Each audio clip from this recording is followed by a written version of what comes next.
Hello दोस्तों, welcome to my channel. आज हम पढ़ेंगे मैटर इन आवर सराउंडिंग जो क्लास 9 का चैप्टर 1 है। बट उससे पहले अगर आपने चैनल को सब्सक्राइब नहीं किया है तो ज़रूर कर लें ताकि नेक्स्ट वीडियो का नोटिफिकेशन तुरंत आपके पास पहुंचे। तो चलिए देखते हैं मैटर क्या है और वो कैसे बिहेव करता है। सबसे पहले सवाल आता है what is matter. Matter is anything that has mass and occupies space. So कोई भी चीज जिसका या तो कोई मास है और वो कोई स्पेस ऑक्यूपाई कर रही है।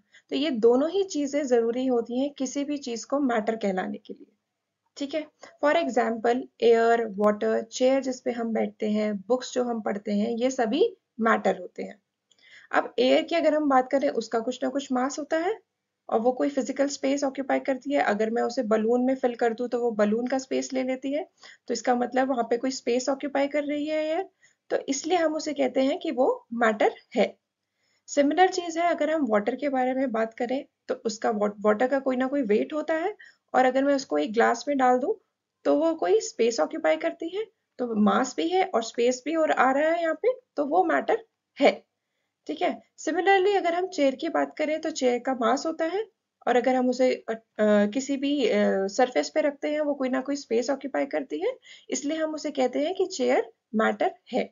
ठीक है। सिमिलरली बुक्स का कोई ना कोई मास होता है। ठीक है। 2 kg बुक, 1 kg बुक बोलते हैं हम ऐसे। और अगर हम उसे किसी टेबल पे रख दूं अगर मैं, तो वो बुक मेरा कोई स्पेस ऑक्यूपाई करती है। तो इसलिए हम कहते हैं मैटर, बुक्स मेरा मैटर है। अब मैटर के कुछ बेसिक कैरेक्टरिस्टिक्स देखते हैं। सबसे पहले matter is made up of particles. इसका मतलब मैटर छोटे छोटे यूनिट्स या सब्सटेंसेस से बना होता है।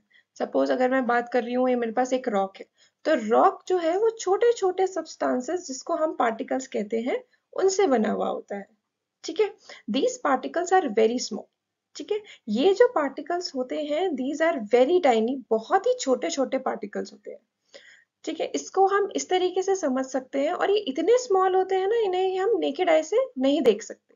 नेकेड आई से नहीं देख सकते का मतलब है कि इसे हमें देखने के लिए हमें कोई ना कोई एक विजुअल एड की जरूरत होती है।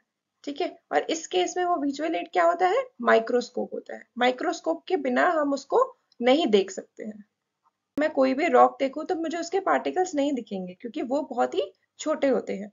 अब ये पार्टिकल्स बहुत ही छोटे होते हैं, इसे हम इस एक्सपेरिमेंट से देख सकते हैं, इस एग्जाम्पल से समझ सकते हैं कि अगर मैं एक 100 ml वाटर लूँ एक बीकर में और उसमें पोटेशियम परमैंगनेट के कुछ क्रिस्टल्स डाल दूं, तो वो कलर क्या हो जाएगा? वाटर का जो पहले मेरा ट्रांसपेरेंट था, अभी क्या हो जाएगा? वो कलर डार्क पर्पल। ठीक है। अब अगर मैंने क्या किया, इसी सोल्यूशन का 10 ml लिया और मैंने फिर से 100 ml के पानी में उसको डाल दिया, तो इस केस में फिर से जो सोल्यूशन का कलर है वो क्या हो जाएगा? Light purple. ठीक है। अगर मैं यही डाइल्यूशन करती रहूं, मैं फिर से 10 ml इसका लूं और फिर से 100 ml के पानी में डालूं, तो फिर से कलर क्या हो जाएगा? और फेड हो जाएगा और लाइट पर्पल हो जाएगा। अब यही कंटिन्यूशन मैं अगर डाइल्यूशन की करूं तो मेरे को क्या मिलेगा? जो लास्ट में मेरे पास सोल्यूशन आएगा that will still be light purple, very faded purple, but there will be colour purple. तो ये जो पर्पल कलर है ये इंडिकेट करता है कि इस 100 ml के पानी में अभी भी पोटेशियम परमैंगनेट के क्रिस्टल प्रेजेंट है। ठीक है। और वो इसीलिए हो पा रहा है क्योंकि पोटेशियम परमैंगनेट के क्रिस्टल्स बहुत ही छोटे हैं, बहुत ही टाइनी है। ठीक है। इससे प्रूव होता है कि कोई भी मैटर होता है उसके जो पार्टिकल्स होते हैं वो बहुत ही छोटे होते हैं। तो चलो अभी देखते हैं कि ये जो पार्टिकल्स हमने बात करी जो कि बहुत ही छोटे होते हैं, इनकी क्या कैरेक्टरिस्टिक्स होती है। तो एक तो हमने मान लिया, एक तो हमने पहले ही देख लिया कि these particles are very tiny. ठीक है। इसके अलावा और क्या कैरेक्टरिस्टिक्स होती हैं? So particles are continuously moving. इसका मतलब है they are never at rest, वो हमेशा ही मूव करते रहते हैं। अब मूव करने से मेरा मतलब ये नहीं है कि वो एक पार्ट एक जगह से दूसरी जगह चले जाते हैं। ये कैसा मूवमेंट होता है ये बाद में देखेंगे हम। जैसे ये बहुत सारे पार्टिकल्स होते हैं जो सिर्फ वाइब्रेट करते हैं। Even they are vibrating, they are continuously moving. अब इसको हम एक एग्जाम्पल से समझ सकते हैं। वो ये है कि अगर मैंने एक बीकर में, एक ग्लास में एक मैंने वाटर लिया। ठीक है। उसमें मैंने एक ब्लू कलर की इंक ड्रॉप की। ठीक है। तो होगा क्या? अगर मैं कुछ भी स्टरिंग नहीं कर रही हूँ तो कुछ टाइम बाद क्या होगा? वो पूरा का पूरा जो वाटर है वो क्या हो जाएगा? ब्लू हो जाएगा। वो क्यों होता है? क्योंकि ये जो ड्रॉप के मॉलिक्यूल्स थे जो मैंने ड्रॉप किया इसमें ब्लू इंक का ड्रॉप मैंने डाला था, उसके क्या होता है, उसके मॉलिक्यूल्स भी आपस में मूव कर रहे हैं, वाटर के मॉलिक्यूल्स भी कॉन्टिन्यूसली मूव करते हैं। इसी की वजह से वो जो पूरा पानी है वो ब्लू हो जाता है। बेसिकली क्या होगा, इस ड्रॉप के पार्टिकल्स इस वाटर में स्प्रेड होना शुरू हो जाएंगे। ठीक है, इसी की वजह से ये पूरा पानी क्या हो जाता है, अपना ब्लू हो जाता है। ठीक है, इसका एक और एग्जाम्पल है, अगर हम देखें, अगर हम शुगर की बात करें, हम अगर शुगर को पानी में डिसॉल्व करते हैं तो क्या होता है, क्या होता है, वाटर के मॉलिक्यूल्स है। ठीक है, उसके बाद मान लो ये ब्लू कलर से मैं शुगर के मॉलिक्यूल्स रिप्रेजेंट कर रही हूँ। होता क्या है, जैसे ही हम स्टर करते हैं तो वाटर के मॉलिक्यूल इसमें डिसॉल्व होने शुरू हो जाते हैं, इसमें स्प्रेड होने शुरू हो जाते हैं, क्योंकि water molecules are constantly moving. अब दूसरी प्रॉपर्टी है कि particles have spaces between them. जो भी पार्टिकल्स होते हैं मैटर के, उनके बीच में स्पेस होता है, और इस स्पेस की वजह से ही पॉसिबल होता है कि एक ऑब्जेक्ट दूसरे ऑब्जेक्ट में डिसॉल्व होता है। अगर मैं शुगर और वाटर का एग्जांपल लूं तो क्या होता है, जब हम शुगर को वाटर में डिसॉल्व करते हैं तो होता क्या है बेसिकली, कि ये मेरे वाटर के पार्टिकल्स है, इनके बीच में कुछ स्पेस है।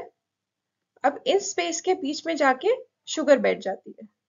वो तभी हो पाता है जब इसमें स्पेस होता है, और वो स्पेस शुगर के लिए सही होता है, शुगर क्रिस्टल्स के लिए, इसलिए वो वहां पे जाके बैठ जाता है और इसलिए वो डिसॉल्व हो जाता है। तो कोई भी पार्टिकल, अगर कोई भी मेरा मैटर एक दूसरे में डिसॉल्व हो पाता है, वो इसी वजह से हो पाता है क्योंकि उनके बीच में स्पेस होता है, उसके पार्टिकल्स के बीच में, मैटर के पार्टिकल्स के बीच में स्पेस होता है। अब तीसरी प्रॉपर्टी है कि that particles attract each other. Particles attract each other का मतलब क्या है, जो भी पार्टिकल होते हैं मैटर के, वो आपस में उनका अट्रैक्शन होता है, एक पार्टिकल दूसरे पार्टिकल को अपनी तरफ अट्रैक्ट होता है, करता है। अब ये जो अट्रैक्शन है मेरा, वो कैसा है और उसका नेचर क्या होगा, वो डिपेंड करता है कि मेरा मैटर कौन सा है। अब होता क्या है, सॉलिड में अट्रैक्शन बहुत ज्यादा होता है, लिक्विड में अट्रैक्शन सॉलिड के कंपैरिजन में कम होता है, और गैसेस में बहुत ही कम होता है। इसीलिए जो सॉलिड के पार्टिकल्स है वो दूर दूर होते हैं, बहुत ही पास पास होते हैं, क्योंकि अट्रैक्शन बहुत ज्यादा होता है।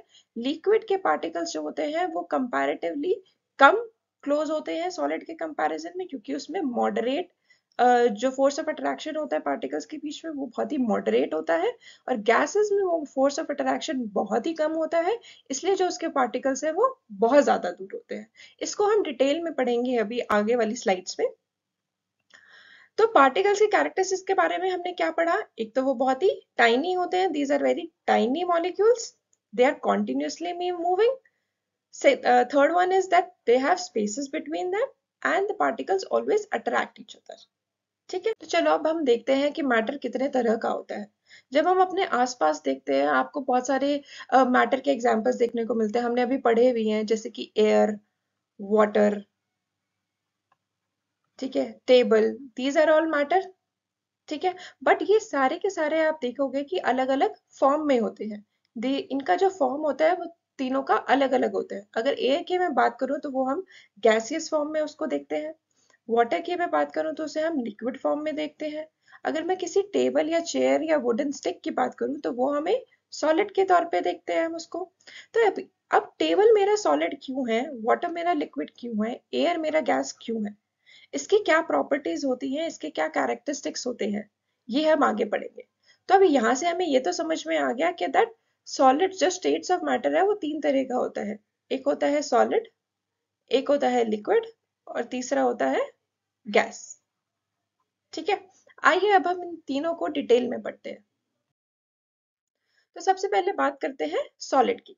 सॉलिड्स का एक डेफिनेट शेप होता है और उनका एक डेफिनेट वॉल्यूम होता है। वॉल्यूम का मतलब होता है कि कोई भी ऑब्जेक्ट ने कितनी स्पेस ऑक्यूपाई कर रखी है। हम इसका एग्जाम्पल देखें तो सपोज करो मेरे पास एक रॉक है, रॉक अगर मेरे पास एक टेबल पे पड़ा हुआ है तो उसका कोई एक शेप है। अब अगर इसी रॉक को मैं एक कंटेनर में डाल दूं तो क्या इस रॉक का जो शेप है वो चेंज होगा? Third property is their particles are tightly packed. तो जो पार्टिकल्स के बीच में स्पेस होता है वो बहुत ही कम होता है सॉलिड्स में। ठीक है, so the particles are very tightly packed. ये हमने बात भी करी थी अभी पिछले स्लाइड में, वो ये था कि सॉलिड में जो होता है फोर्स ऑफ अट्रैक्शन बहुत ही ज्यादा होता है, force of attraction is greater in solid, होता क्या है, ये पार्टिकल्स अपने आप को अपने एक दूसरे को बहुत ही स्ट्रॉन्ग फोर्स से पुल करते हैं, इसीलिए ये जो पार्टिकल्स के बीच में स्पेस होता है इट इज वेरी लेस। ठीक है, नेक्स्ट हमारी प्रॉपर्टी आती है कि they have very low compressibility. अब कंप्रेसिबिलिटी का मतलब क्या होता है, कंप्रेसिबिलिटी का मतलब ये होता है कि अगर मेरे पास सपोज कोई रॉक है या कुछ भी है, अगर एक बुक भी मैं मान लूं, तो बुक को अगर मैं कितना ही कंप्रेस करूं, इस पे कितना ही फोर्स लगाऊं, तो ये अपना शेप चेंज नहीं करता है। तो कंप्रेसिबिलिटी बेसिकली यही होता है, that ability of a substance to change the shape.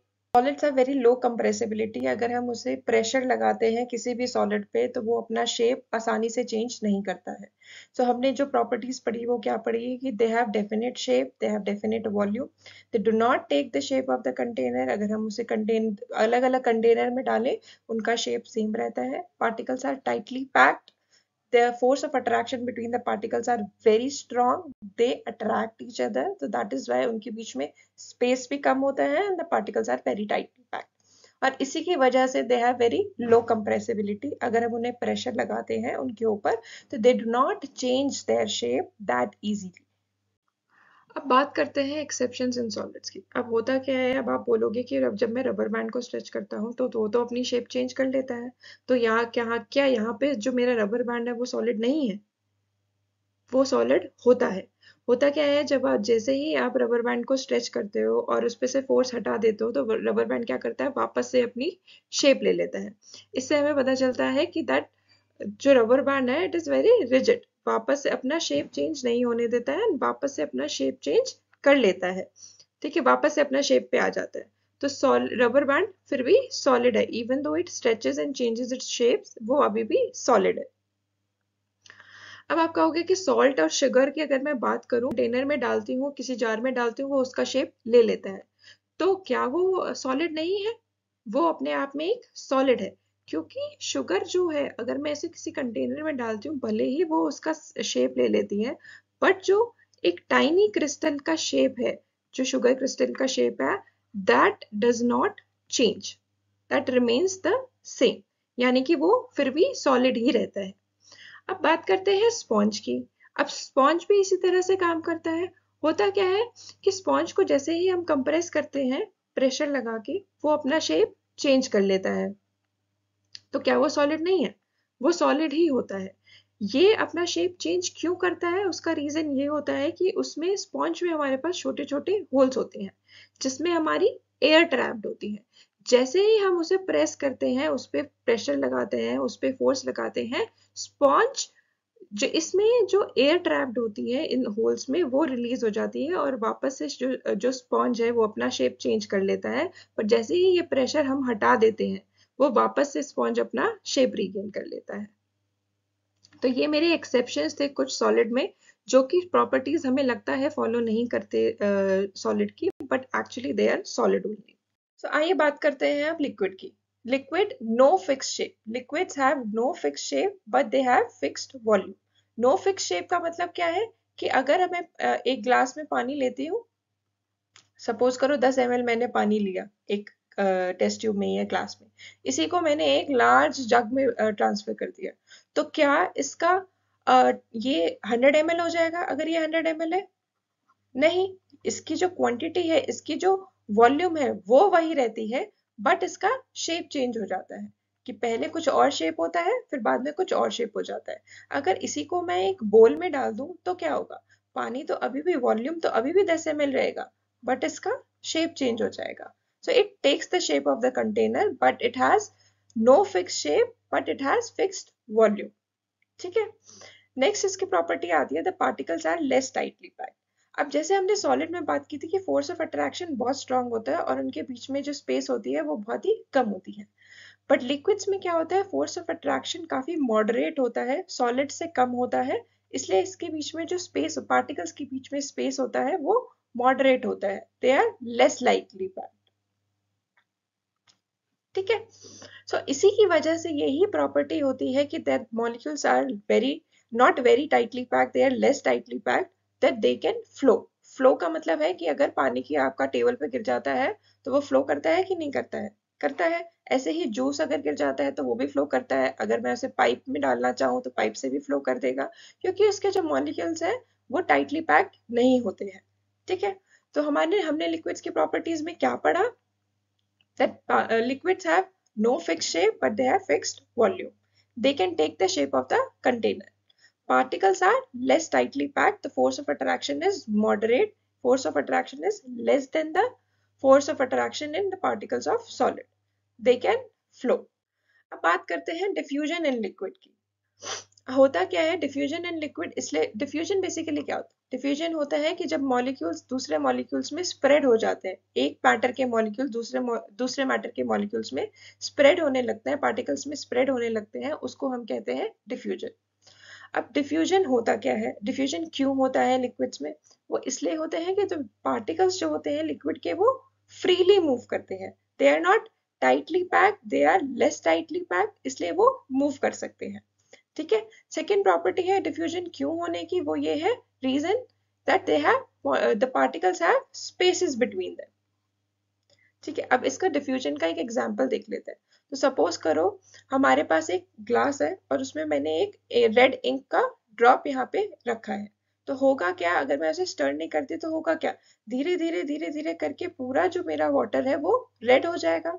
ये इसीलिए पॉसिबल हो पा रहा है क्योंकि हमारा लिक्विड्स में डिफ्यूजन होता है। बेसिकली क्या होता है, जो लिक्विड के जो इंक ड्रॉप के मॉलिक्यूल्स हैं वो कॉन्टिन्यूसली मूव कर रहे हैं। अब होगा क्या, वो वाटर के मॉलिक्यूल्स में वो कॉन्टिन्यूसली मूव करते करते वो पूरा स्प्रेड हो जाएंगे, वो पूरा डिफ्यूज हो जाएंगे। ठीक है, अगर मैं यहाँ पे सपोज करो एक रॉक लेती और यहाँ पे डाल देती तो क्या वो डिफ्यूज होता? वो नहीं होता, वो यहाँ पे जाके कहीं पे रेस्ट करता वो इसीलिए क्योंकि यहाँ पे जो मॉलिक्यूल्स है सॉलिड के मॉलिक्यूल्स वो काफी टाइटली पैक्ड होते हैं, वो डिफ्यूज नहीं करते हैं।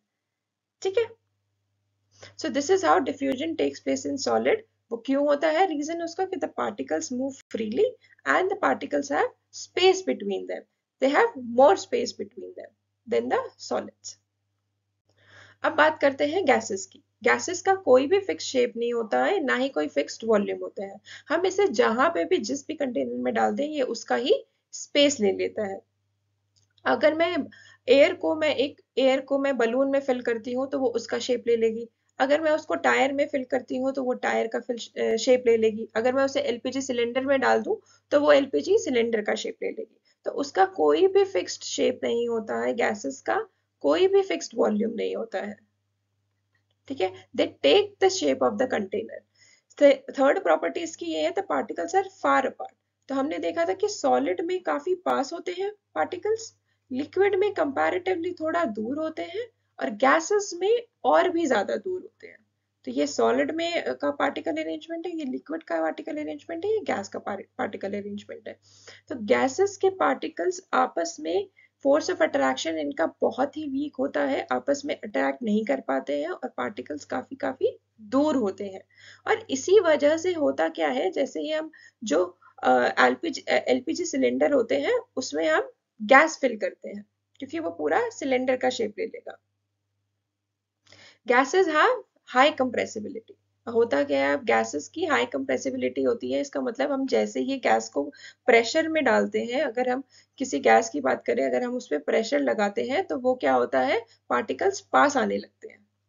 ठीक है, और पार्टिकल्स पास आने लगते हैं तो शेप भी चेंज हो जाएगा और उसका वॉल्यूम भी चेंज हो जाएगा। सपोज करो मेरे पास एक गैस है और मैंने यहाँ पे पिस्टन से प्रेशर लगाया, तो ये पहले गैस यहाँ पे थी तो फिर गैस यहाँ पे आ जाएगी।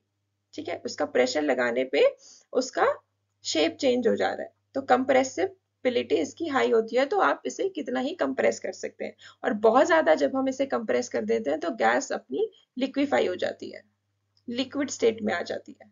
और इसी यही रीजन से जो गैस हमारा जो एलपीजी सिलेंडर होता है वो that is liquefied petroleum gas. तो लिक्विफाइड पेट्रोलियम हमारे इसमें आती है, बेसिकली गैस को कंप्रेस करके लिक्विड कन्वर्ट करके हम एलपीजी के सिलेंडर में डाल देते हैं।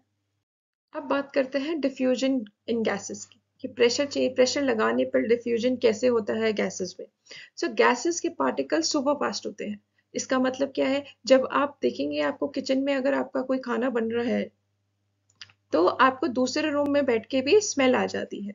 उस खाने की। वो कैसे आ पा रही है? क्योंकि जो गैसेस के पार्टिकल्स हैं वो बहुत ही तेजी से मूव करते हैं और डिफ्यूजन बहुत ही तेजी से होता है। इनका मोशन काफी रैंडम होता है और ये कंटेनर की वॉल्स पे हमेशा फोर्स लगाते रहते हैं। जो ये अगर मैं एक कंटेनर में गैस की अगर बात करूं तो क्या हो रहा है यहाँ पे, जो particles हैं, they are continuously moving and they are exerting force on the walls of the container.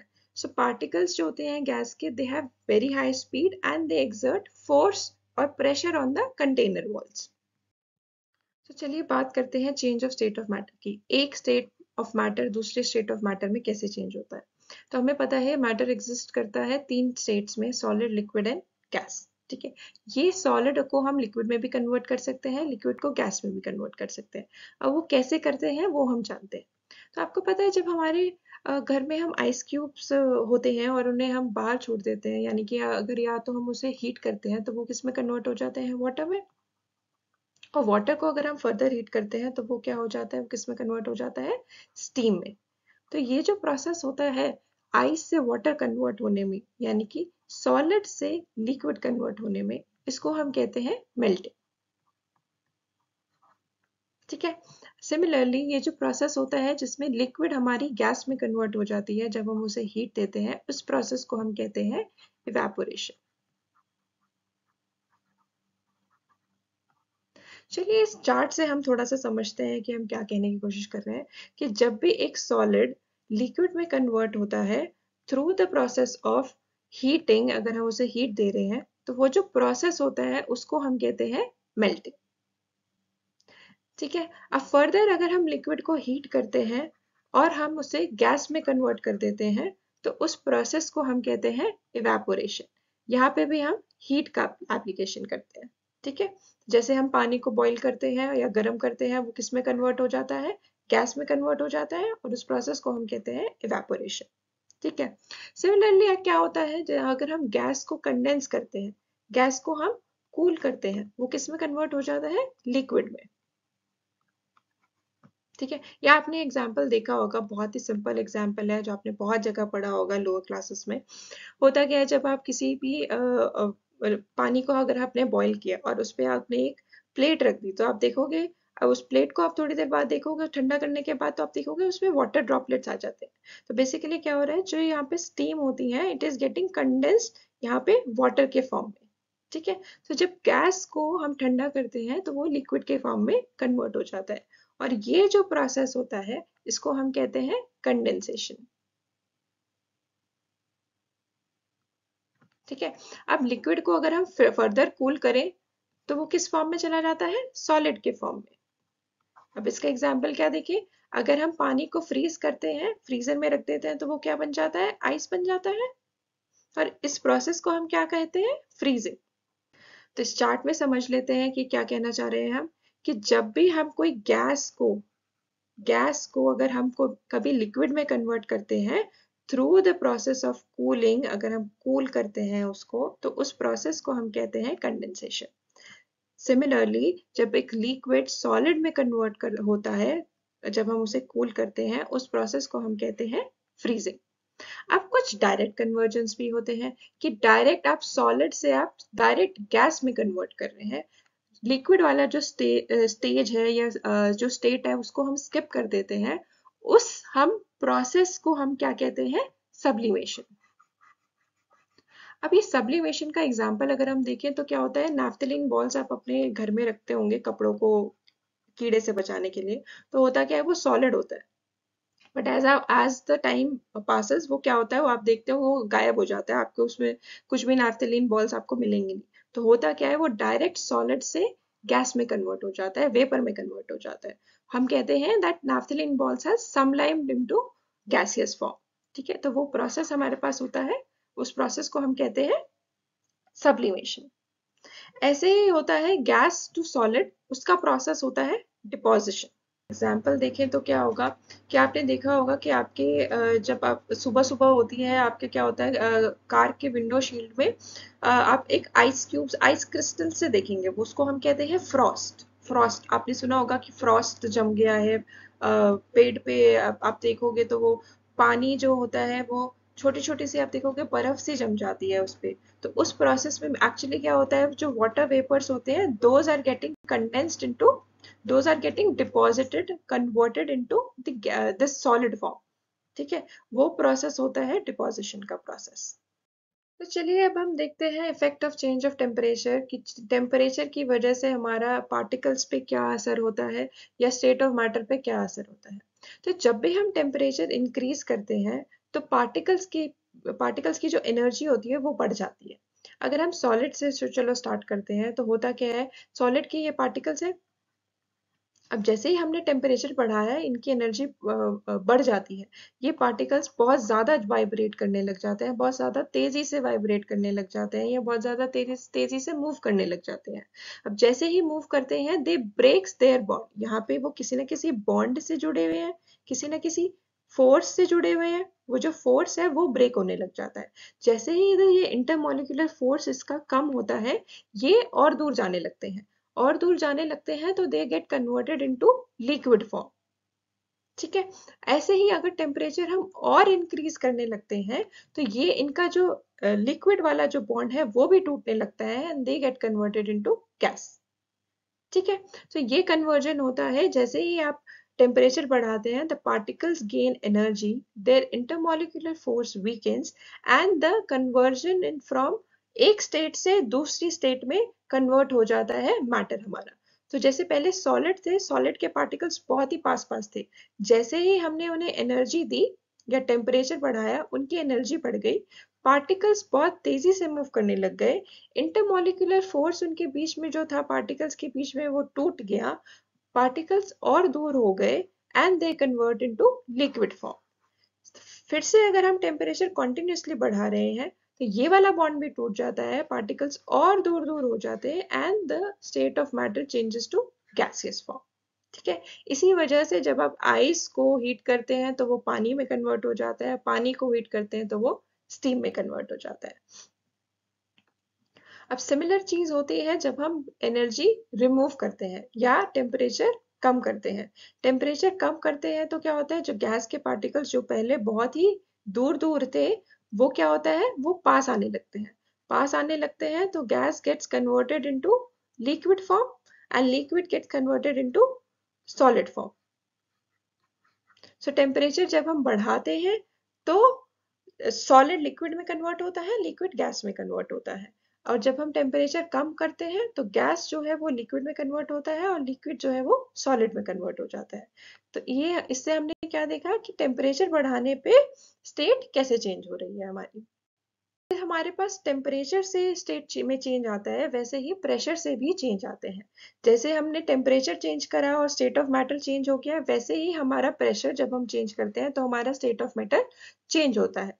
अब कैसे चेंज होता है, सपोज करो हमारे पास एक गैस है एक कंटेनर में और हम उसे प्रेशर डाल रहे हैं, उस पर हम पिस्टन से हमने प्रेशर डाला, तो होता क्या है, तो पार्टिकल्स एक दूसरे के पास आने लगते हैं। अब पार्टिकल्स जो दूर दूर होते हैं गैस के, जैसे ही हम प्रेशर लगाते हैं तो पार्टिकल्स के बीच में अट्रैक्शन बढ़ने लगता है और पार्टिकल्स पास आने लगते हैं।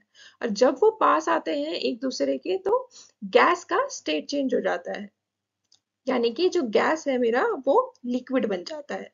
ठीक है, so by applying pressure gas can change from gaseous form to liquid form. ठीक है, increasing pressure can change gas to liquid, compressing gas brings particle close together.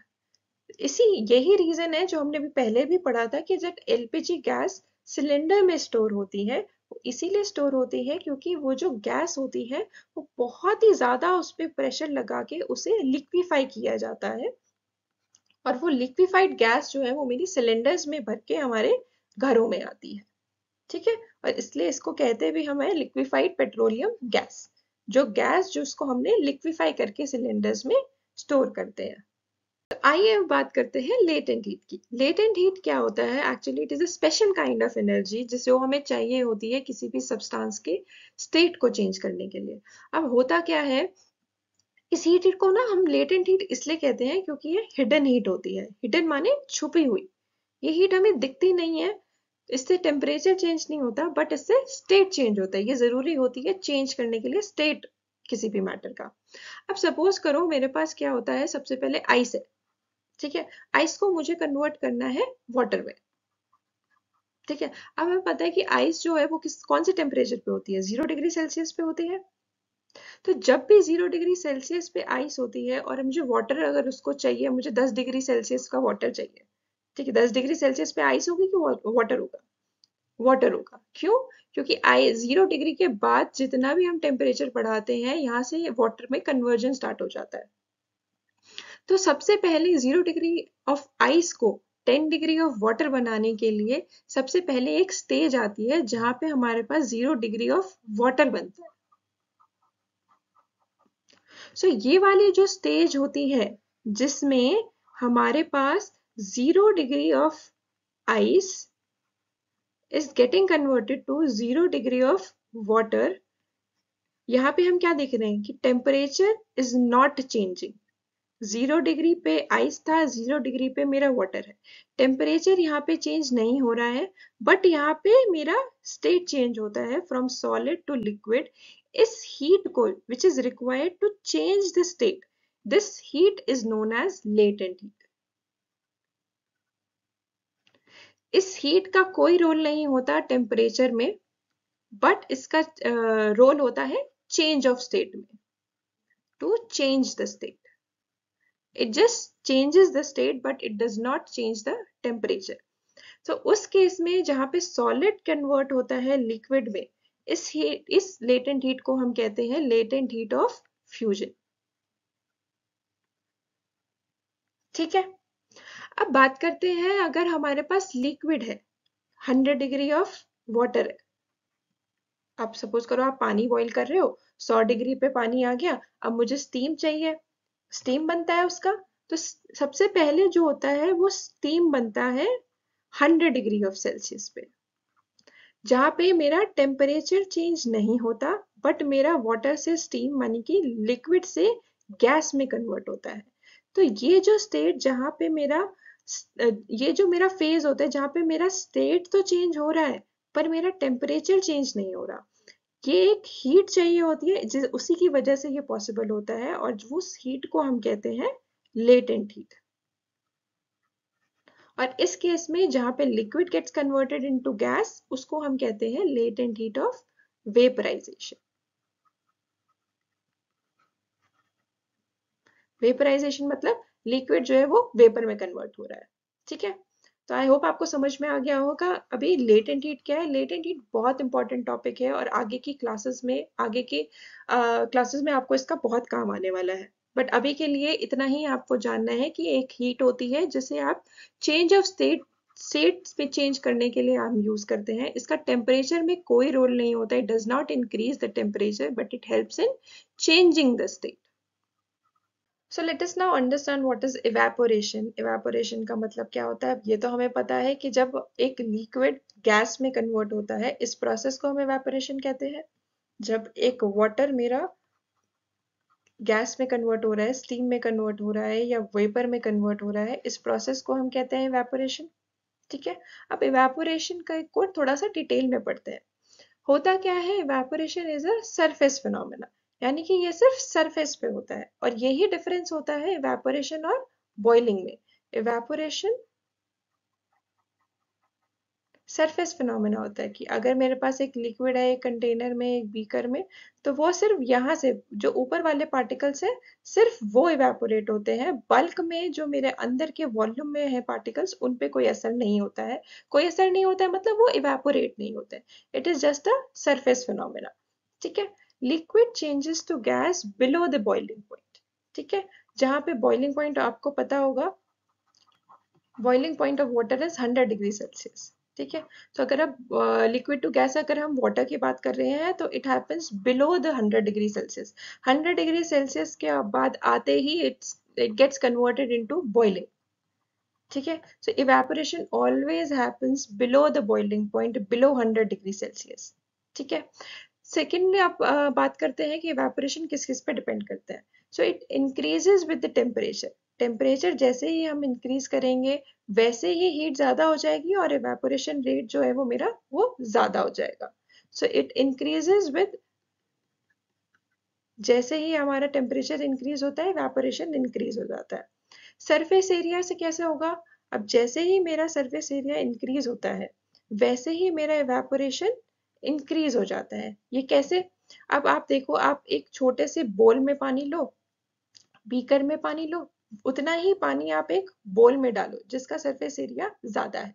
So evaporation इससे ज्यादा होगा, इससे कम होगा। रेट की बात कर रही हूँ मैं, पर यूनिट टाइम की बात कर रही हूँ। तो ये ज्यादा टाइम लेगा इवेपोरेट होने में, ये कम टाइम लेगा।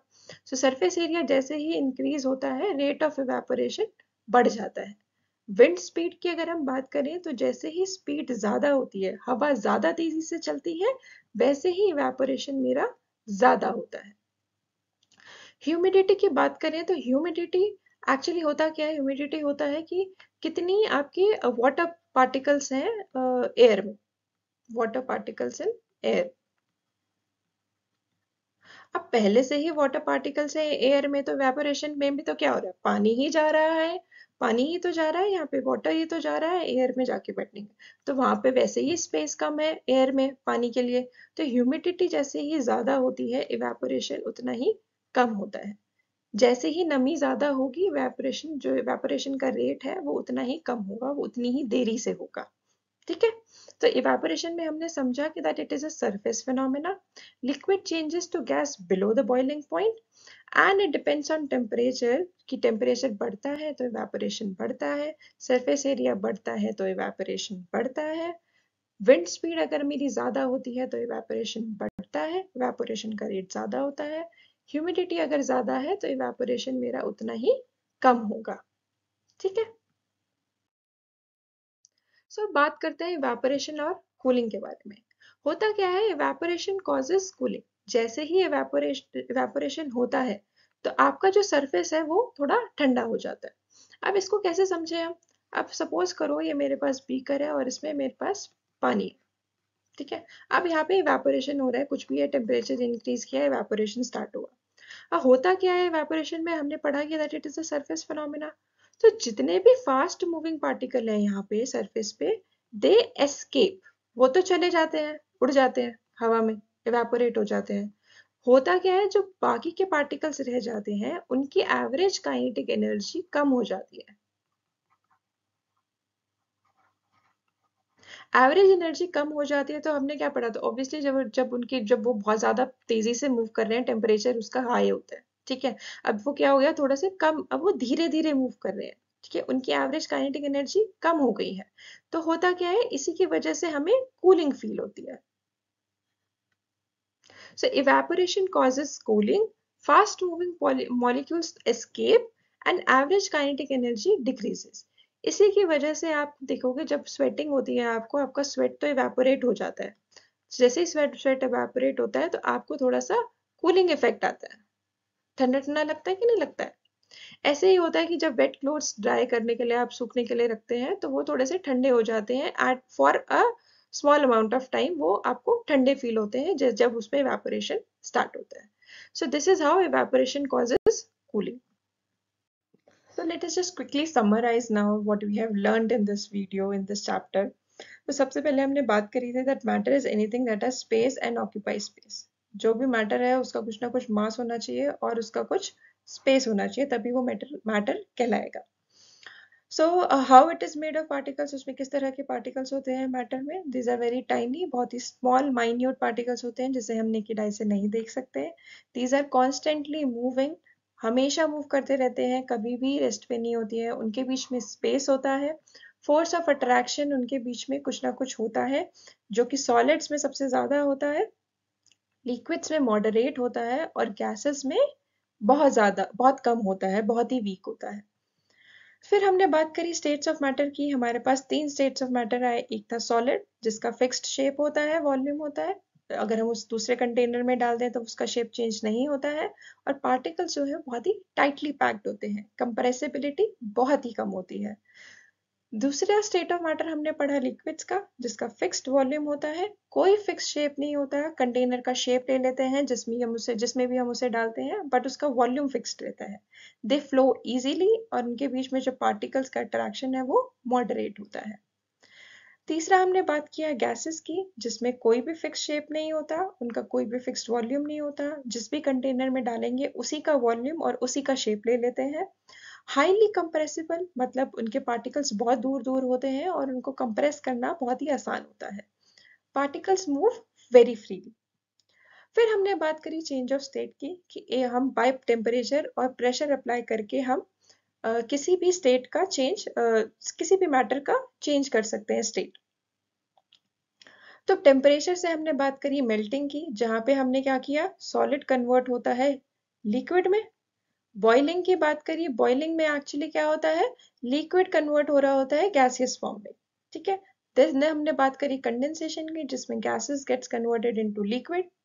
कंप्रेशन से हम लिक्विफैक्शन की बात करी हमने, कि जहाँ पे हमारा एलपीजी सिलेंडर का हमने बात करी कि प्रेशर डाल के हम गैसेस को कन्वर्ट कर सकते हैं लिक्विड में। फिर हमने बात करी लेटेंट हीट की। Latent heat is heat used to change the state, but उसमें हमारा टेम्परेचर चेंज नहीं होता, सिर्फ स्टेट चेंज होता है। उसके बाद हमने बात करी थी सब्लिमेशन की, जहाँ पे सॉलिड डायरेक्टली कन्वर्ट हो जाता है गैस में, जिसकी हमने बात करी नैफ्थलीन बॉल्स या कैम्फर बॉल्स की। फिर हमने बात की इवेपोरेशन की, that it is a surface level phenomena, और वो बिलो बॉइलिंग पॉइंट होता है, बॉइलिंग पॉइंट के नीचे ही होता है, 100 डिग्री सेल्सियस के नीचे ही होगा हमेशा, and it causes cooling. So ये सब आपका था हमारा first chapter matter in our surroundings में। I hope you like the video, और अगर आपको कोई भी सजेशंस होता है please do write in the comment section. Hi students, अगर आपको ये वीडियो हेल्पफुल लगा हो तो लाइक करना मत भूलना, अपने दोस्तों के साथ शेयर करें और चैनल को सब्सक्राइब करें, ताकि आपको मिलते रहें ऐसे ही इंटरेस्टिंग और easy science videos. Thank you.